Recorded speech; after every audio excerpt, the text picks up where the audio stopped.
want to tell you about the best kept secret in the world of drinks. It's a drink made the same way as wine or cider, but instead of using grapes or apples, it's using pears. I want to tell you about Perry. And we're here in the Ross-on-Wye Cider and Perry Company, Perry Pear Orchard, right in the heart of Herefordshire, in the three counties where perry has been made for hundreds and hundreds of years. Along with Monmouthshire over the border in Wales, it's one of 3 places in the world where perry is still made in real significant quantity. And it's not just made from any pears. Although perry can be made from the sort of pears that you might buy to eat in the supermarket or at a market stall, perry in the 3 counties and in Normandy in France and 𝗏𝗏𝗏𝗏 in Austria is made from a very special sort of pear. We're talking about perry pears. These aren't pears that you'd want to eat.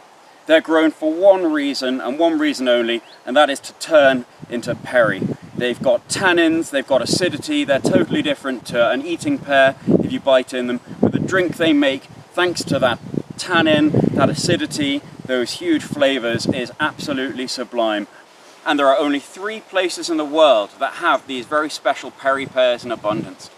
And not only are they packed full of flavour, but every one of the over 100 varieties that are grown here, the hundreds more that are grown in France, and the hundreds more that are grown in Austria and Germany and Switzerland, every one brings a different flavour, a different texture.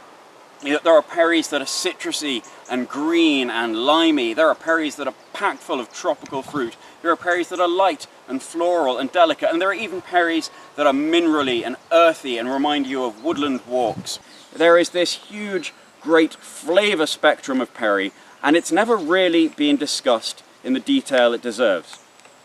CAMRA has championed perry for as long as it's championed real cider, since the formation of the Apple Committee and even before then. So we're really delighted that this year CAMRA has decided to take that championing a step further and publish the first ever drinker's guide to perry. We're going to talk about the amazing perries of the 3 counties, but we're going to take an international view. We're going to look at France, we're going to look at Austria, we're going to look at countries where perry used to be a huge part of the culture, but where it's completely fallen away in the last 70 years.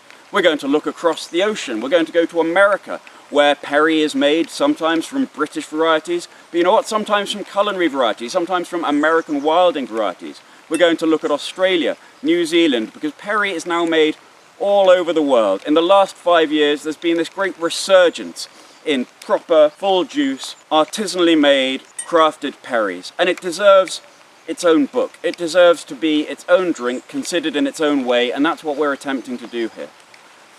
So we're hoping to bring that book out next year, and we'd love you to be a part of it.